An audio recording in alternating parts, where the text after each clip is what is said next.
Hello నమస్తే, welcome back to our channel Lakshmi vlogs. అందరూ ఎలా ఉన్నారు? నేనైతే చాలా చాలా బాగున్నాను. మన ఛానల్ని కనుక ఎవరైనా కొత్తగా చూస్తున్నట్లయితే సబ్స్క్రైబ్ చేసుకోవడం మర్చిపోవద్దు. అలాగే పక్కనే ఉన్న బెల్ ఐకాన్ని క్లిక్ చేసి ఆల్ అని సెలెక్ట్ చేసుకుంటే సో దట్ నేను అలా వీడియో పెట్టగానే మీకు ఇలా నోటిఫికేషన్ వచ్చేస్తుంది. మీరు ఫ్రీగా ఉన్న టైంలో చూసేయచ్చు.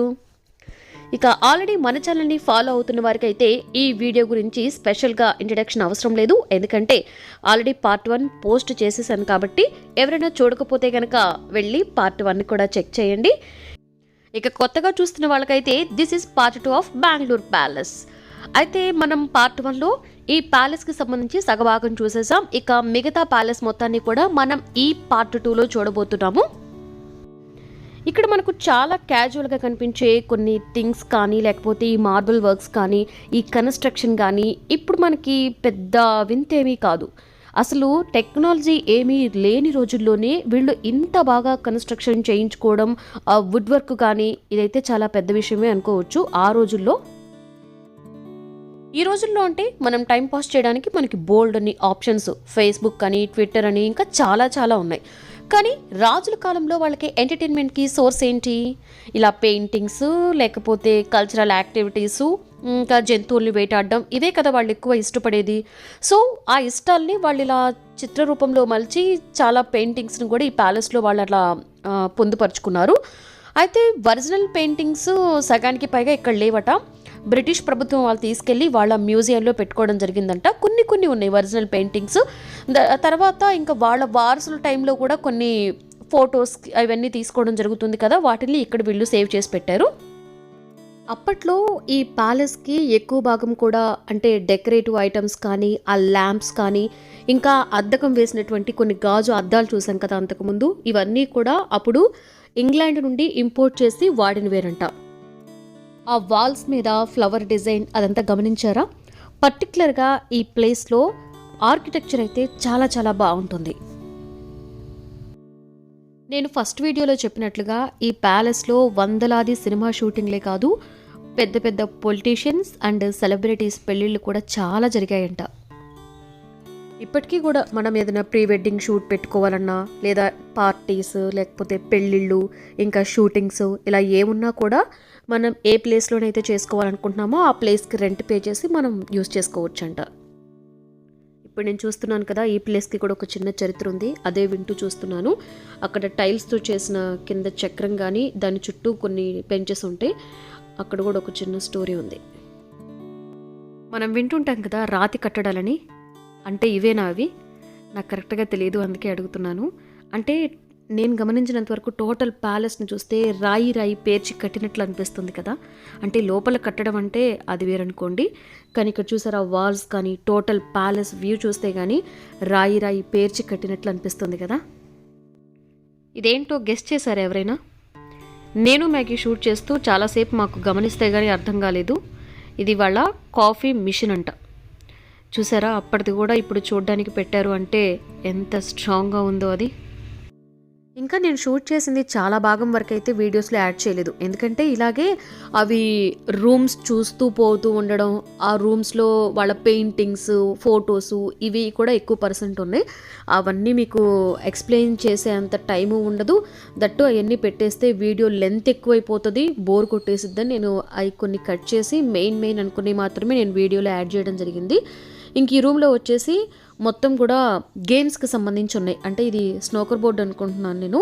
ఐ థింక్ ఈ బోర్డు ఎవరు మ్యానుఫ్యాక్చర్ చేశారు, ఆ డేటు, వాళ్ళ పిక్స్తో సహా ఇక్కడ మెన్షన్ చేయడం జరిగింది.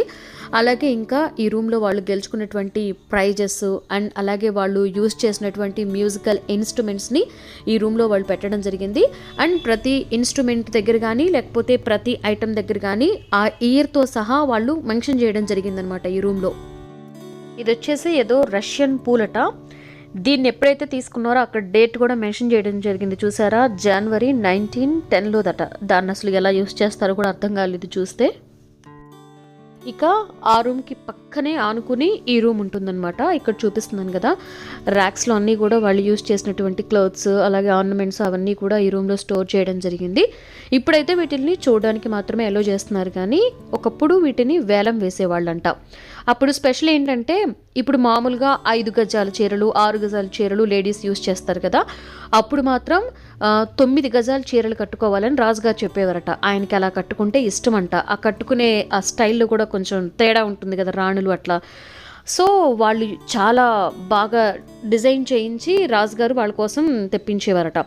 సో, ఆ శారీస్ అన్నిటిని కూడా తర్వాత వేలం వేసేవారట. ఇంకా కొంతమందొచ్చేసి నచ్చినవి కొనుక్కొని వెళ్ళేవారట. ఆ తర్వాత కొన్ని కొన్ని బాగా కాస్ట్‌లీ అనుకున్నయి మాత్రం బ్రిటిష్ గవర్నమెంట్ వాళ్ళ మ్యూజియంలో వాళ్ళు పెట్టుకున్నారంట. అవి ఇప్పటికి కూడా అక్కడ ఆ మ్యూజియంలో వాళ్ళు పెట్టుకోవడం జరిగిందంట.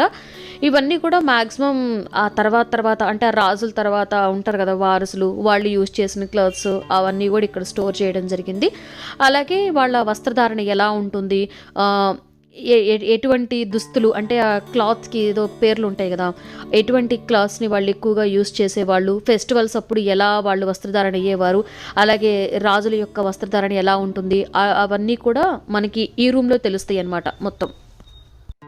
ఇప్పుడింకా ఈ ప్యాలెస్‌లో చూడడానికి చాలా తక్కువ ఉన్నాయంట. ఒకప్పుడు ఈ ప్యాలెస్‌ని చూడడానికి అలౌ చేసినప్పుడైతే, ఈ రాజులు వాడినటువంటి వస్తువులు కానీ, ఇంకా వాళ్ళు యూజ్ చేసినటువంటి ఫర్నిచర్ కానీ, ఇంకా వాళ్ళు వేటకు వెళ్ళినప్పుడు యూజ్ చేసే ఆ సామాగ్రి ఉంటుంది కదా! అవన్నీ కూడా ఎక్కువగా కనిపించేవట ఈ ప్యాలెస్‌లో. ఇంకా తర్వాత అవన్నీ కనుమరుగైపోతాయి కదా! ఇప్పుడు ఉత్త ఎంప్టీ ప్యాలెస్ చూడడానికైతే బాగోదులే అని చెప్పేసి కొన్ని కొన్ని ఐటెమ్స్‌ని అయితే కొంచెం భద్రంగా వీళ్ళు సేవ్ చేస్తూ వచ్చారు కదా! గ్లాసెస్‌లో స్టోర్ చేసి పెట్టడం అవన్నీ పెట్టారు. ఇంకా వీళ్ళు బాగా వేటాడేవాళ్ళంట. అప్పట్లో 300, 400కి పైగా పులుల్ని వేటాడేవాళ్ళంట. ఏనుగుల్ని కూడా బోల్డన్ని వేటాడేవాళ్ళంట. ఇక్కడ మనం చూస్తున్నాం కదా! ఇవి రియల్ ఎలిఫెంట్ లెగ్స్ అనమాట. ఆ పాదాలు చూసారా? ఆ గోళ్ళు అవన్నీ కూడా ఎంత పెద్ద పెద్దగా కనిపిస్తున్నాయో, రియల్ ఎలిఫెంట్ లెగ్స్తో చేసినటువంటి స్టూల్స్ అంట. ఈ స్టూల్స్ అయితే దాదాపు ఒక 400, 500 ఉండేయంట ఈ ప్యాలెస్లో. అంటే ఆ స్టూల్స్ మీదే వాళ్ళు కూర్చునే వాళ్ళేమో. ఆ పైన కొంచెం డ్యామేజ్ జరిగింది కదా, అందుకే వాటన్నిటిని కూడా ఇట్లా గ్లాసుల్లో పెట్టి ఇచ్చేసారంట. అంతకుముందు అయితే ఇవి చూడడానికి వచ్చినప్పుడు కూర్చోడానికి కూడా అలో చేసేవాళ్ళంట. ఇది చూసారా, రియల్ ఎలిఫెంట్ తొండం అనమాట. ఆ తొండంతో చేసిన ఫ్లవర్ వాజ్ అంట ఇది. ఇప్పుడైతే ఏదో ఈ ప్యాలెస్ మొత్తం మీద 1, 2 అయితే ఇలా కనిపిస్తున్నాయి కానీ, ఒకప్పుడు ఇలాంటి ఫ్లవర్ వాజులు బోల్డ్ ఉండేయంట. ఇంకప్పుడు మీరే అర్థం చేసుకోండి, వీళ్ళు ఎన్ని ఏనుగుల్ని వేటాడితేనో ఇలా స్టూల్స్, తొండాలతో ఫ్లవర్ వాజులు. అండ్ మనం మెయిన్ స్టార్టింగ్ వీడియోలో చూసాం కదా, ఏనుగు తలకాయను కూడా పైన ఎంట్రన్స్ రూమ్లో పెట్టడం జరిగింది. ఇవి వచ్చేసి రియల్ గోట్ లెగ్స్తో చేసినటువంటి స్టూల్స్ అంట. అవేమో ఎలిఫెంట్ లెగ్స్తో చేసినవి, ఇవేమో గోట్ లెగ్స్తో చేసినవి. అండ్ మనం పక్కన చూస్తున్నాం కదా, ఒకటేదో బుల్ ఐడల్ కూడా కనిపిస్తూ ఉండింది. ఈ గోట్ లెగ్స్తో చేసినటువంటి స్టూల్స్ కూడా చాలా కనిపిస్తాయి. అయితే అవన్నీ కూడా ఇప్పుడు ఇలా లాక్ చేసి పెట్టారనమాట గ్లాసుల్లో. అవి అప్పటికే కూడా చాలా డ్యామేజ్ అయిపోయి కనిపిస్తున్నాయి కదా, అందుకే ఇప్పుడు కొంచెం భద్రంగా పెట్టారు. ఇలా భద్రంగా పెడితే ఇంకొక 10-15 ఏళ్ళు ఇలా వచ్చినోళ్ళు గ్లాసుల్లో నుంచి చూడడానికి వీలుంటుందని అలా పెట్టేసినట్టున్నారు. ఈ వాల్ దగ్గర సేమ్ ఇదే ప్లేస్లో చంద్రముఖి సినిమాలో ఇంకొక సీన్ కూడా షూట్ చేయడం జరిగింది. ఆ జ్యోతిక పక్కనున్న వాల్కి ఫ్లవర్ డిజైన్ గమనించండి, ఇక్కడ నేను చూపిస్తున్నాను కదా, సేమ్ ఇదే ప్లేస్లో షూట్ చేశారు. ఇంకా ఈ ఫ్లవర్ డిజైన్తో సంబంధించిన సీన్స్ ఆ సినిమాలో 2-3 కూడా కనిపిస్తూ ఉంటాయి. ఇంకా చాలా సీన్స్ ఇదే ప్యాలెస్లో వాళ్ళు షూట్ చేయడం జరిగింది అనుకోండి. అక్కడ చూపిస్తున్నాను కదా, అది వేరే ఫ్లోర్కి వెళ్ళడానికి అనమాట. అయితే నాట్ అలౌడ్ మనకి. ప్యాలెస్లో సగభాగం మాత్రమే చూడడానికి అలౌ చేశారు. ప్యాలెస్ బొమ్మ అప్పట్లో రాజుల్ని విందుకి ఇన్వైట్ చేస్తే ఇలాంటి గిఫ్ట్లు తీసుకొస్తూ ఉంటారు కదా, వాటిల్లో అది కూడా ఒకటి అనుకుంటా. ఇంకా అలాంటివి కొన్ని ఇక్కడ కనిపిస్తూ ఉంటాయి. అలాగే ఈ రూమ్లో వాళ్ళు ఉపయోగించినటువంటి డైనింగ్ టేబుల్, ఇంకా వాళ్ళు ఉపయోగించిన పింగాణి ప్లేట్స్ అవి కొన్ని కనిపిస్తాయి. బట్ ఆ రూమ్లో నాట్ అలౌడ్ అనమాట, షూట్ చేయడానికి అవ్వదు. అలాగే ఈ మెట్ల దగ్గర కూడా చంద్రముఖి సినిమాలో కొన్ని సీన్స్ని షూట్ చేయడం జరిగింది. మీకు ఆ మూవీ చూసేటప్పుడు అర్థమైపోతుంది. మామూలుగా అయితే ఆ పై వరకు వెళ్ళి కూడా చూడొచ్చు అంట, కానీ ఇప్పుడైతే మనకి నాట్ అలౌడ్, ఇక్కడ నుంచే షూట్ చేసుకోవడం అవుతుంది. ఇందాక మీకు చెప్పాను కదా, ఆ రూము అందులోనే వాళ్ళకి సంబంధించిన డైనింగ్ టేబుల్ అవి ఉండింది. అలాగే పక్కన అటాచ్డ్ ఆఫీస్ రూమ్ ఉంది. ఇక్కడ ఆ రాజులకి సంబంధించిన ఆ పెయింటింగ్స్ అవన్నీ కూడా సేమ్ ఇదే ప్లేస్లో నయనతార, జ్యోతిక వాళ్ళు పైకి వెళ్ళే సీన్లు, ఇదిగో మీకు పిక్ యాడ్ చేశాను కదా, సేమ్ ఇదే ప్లేస్లో ఆ షూట్ చేయడం జరిగింది. అలా పైకి వెళ్ళొచ్చు, కానీ వెళ్ళడానికి మనకి ఇప్పుడు నాట్ అలౌడ్. ఇందాక అక్కడ స్టెప్స్ పక్కన అటాచ్డ్ ఆఫీస్ రూమ్ అని చెప్పాను కదా, ఇంకా అదే లాస్ట్ అనమాట. అంటే ప్యాలెస్ మొత్తం చూసేసామని కాదు, మనకి చూడడానికి అలౌ చేసిన ప్లేస్ అంతవరకు. ఆ రూమ్లో నుంచి బయటకు వచ్చేస్తే మనం ఇక ప్యాలెస్ బయటకు వచ్చేస్తాం అనమాట. లోపల ఎంత విశాలంగా ఉందో బయట అంతకన్నా ఎక్కువ విశాలంగా ఉంటుంది ప్యాలెస్. ఎందుకంటే మొత్తం ఈ ప్యాలెస్ కూడా 454 ఎకరాల్లో నిర్మించారట. అన్నీ చూసాం కదా, ఇక్కడేంటబ్బా మూలుందని చెప్పి చూడడానికి వెళ్ళాను. అది దీపారాధన చేసుకునేదంట. అలాంటి ఒక 5-6 పెట్టేసి ప్యాలెస్ బయట ఈవినింగ్ దీపాలు పెడతారంట. ఇంకా మనం స్టార్టింగ్ వీడియోలో చెప్పాం కదా, మనకి ఆ మొబైలు, ఇయర్ ఫోన్స్ ఇవ్వడానికి మన ఐడి వాళ్ళకి సబ్మిట్ చేశాం కదా, అప్పుడు మనకు ఒక రిసిప్ట్ ఇస్తారు. ఆ రిసిప్ట్ని వాళ్ళకి ఇచ్చేస్తే చెక్ చేసి మన ఐడి కార్డు మనకి ఇచ్చేస్తారు. మనం వాళ్ళు ఇచ్చిన మొబైల్స్, ఇయర్ ఫోన్స్ వాళ్ళకి ఇచ్చేసి ఇంకా బయటకు వచ్చేస్తాం అనమాట. ఇంకా బయటకు వచ్చేసిన తర్వాత ఒక్కసారి ఫుల్గా ప్యాలెస్ ఎలా ఉందో చూసేయండి. ఆఫ్ గ్రీనరీతో ఆఫ్ ప్యాలెస్. నేను చెప్పాను కదా లోపల మీకు ఇందాక రాతి కట్టడం లాగా ఉందని. చూసారా, ప్యాలెస్ మొత్తం కూడా రాళ్లతో పేర్చి కట్టినట్లే ఉంది కదా. ఒకసారి టోటల్ వ్యూ అయితే చూసేసేయండి. ఓన్లీ మండేస్ మాత్రమే ఇది క్లోజ్ ఉంటుందన్నమాట. మిగతా అన్ని రోజుల్లో కూడా అలో చేస్తారు ప్యాలెస్ చూడడానికి. ఆ పైన గదుల్లాగా కనిపిస్తున్నాయి కదా, మనం అసలు అక్కడికి వెళ్ళలేదు, ఎలో లేదు ఇప్పుడు. ఒకప్పుడు ఎలో చేసేవాళ్ళు అంట. ఆ పైన ఏమంటారు వాటిని, బురుజులా ఏదో అంటారు కదా, అక్కడికి కూడా వెళ్ళేవాళ్ళు. కానీ ఇప్పుడు అక్కడికి ఏమీ వెళ్ళట్లేదు. ఇదంతా కూడా ఇంకా ప్యాలెస్కి ముందనమాట. యాక్చువల్లీ ప్యాలెస్కి లెఫ్ట్ సైడ్లో కూడా చాలా బాగుంది చూడడానికి, కానీ అలో చేయటం లేదు. ఒకప్పుడు ఉండేదంట.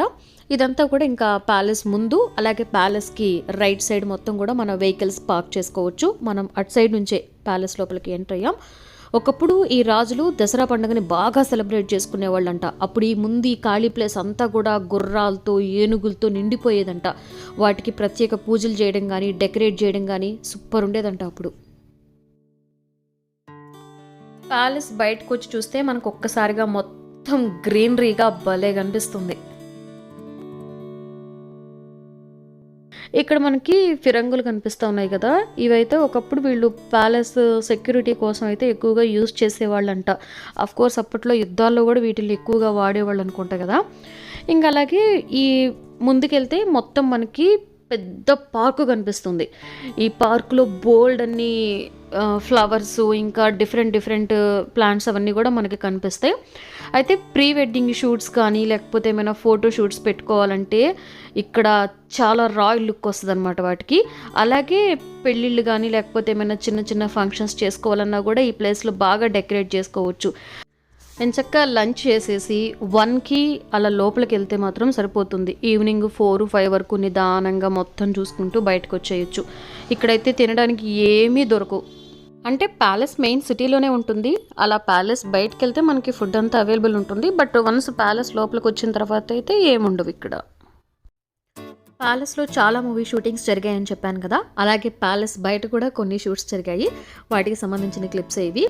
ఇది మెగాస్టార్ మెకానిక్ అల్లుడు మూవీలో సాంగ్. ఇది వచ్చేసి కింగ్ సినిమా. ఇంకా చాలా సినిమా షూటింగ్స్ జరిగాయి. నాకు దొరికిన కొన్ని క్లిప్స్ మాత్రమే పెట్టాను. ఇది వెంకటేష్ మసాలా మూవీ. ఇదిగో కరెక్ట్గా ఇదే ప్లేస్లో ఉండి ఇప్పుడు నేను మీకు బయట వ్యూ చూపిస్తాను నేను. ఇది టోటల్ ప్యాలెస్ మొత్తం కూడా 454 ఎకరాల్లో ఉందని చెప్పాను కదా. అది పెళ్ళిళ్ళప్పుడు మనం డెకరేట్ చేసుకోవాలంటే ఇలా డెకరేట్ చేసుకోవచ్చు. ఇది మొత్తం కూడా ఇంకా ఆ ప్యాలెస్కి ఆపోజిట్లో ఉంటుంది. చాలా పెద్ద పార్క్ అనమాట. ఇంకా అన్ని డిఫరెంట్ ఫ్లవర్స్, ఇంకా ట్రీస్ అవన్నీ ఉంటాయి. పార్క్ లోపలైతే నేను అంతగా ఏమీ షూట్ చేయలేదండి. పార్క్ చాలా దూరం ఉండింది, చాలా పెద్దగా ఉండింది. ఇంకా లోపలన్నీ కూడా ఇలా ఫ్లవర్స్, ట్రీస్ ఇవే ఉన్నాయి. ఫోటో షూట్స్కి అయితే చాలా బాగుంటుంది. అయితే నేను అసలు అంతా లోపలికి కూడా ఏమీ వెళ్ళలేదు. జస్ట్ కొంచెం ఆ పార్క్ లోపలికి ఎంటర్ అయ్యి ఇలా ప్యాలెస్ అవుట్ సైడ్ వ్యూ మొత్తాన్ని ఒక్కసారి షూట్ చేశాను. జస్ట్ ఆ ముందు వరకు ఉన్న ఫ్లవర్స్ని చూసేసి ఇంకొచ్చేసాం మేమైతే. ఈవినింగ్ వరకు కూడా ఫుల్గా ఎంజాయ్ చేయొచ్చు. హిస్టారికల్ ప్లేస్ అంటే చరిత్రను ఇష్టపడే వాళ్ళకి ఈ ప్లేస్ చాలా నచ్చుతుంది. ఎందుకంటే లోపల ఉంది మొత్తం కూడా హిస్టరీయే కాబట్టి. సో ప్యాలెస్ లోపల ఎంత బాగుందో ప్యాలెస్ బయట కూడా అంతే బాగుంది. ఇక ఈ వీడియో ఇక్కడతో ఎండ్ చేసేస్తున్నానండి. Thank you so much watching this video till the end, and I will see you in the next video. Until then keep smiling. Bye.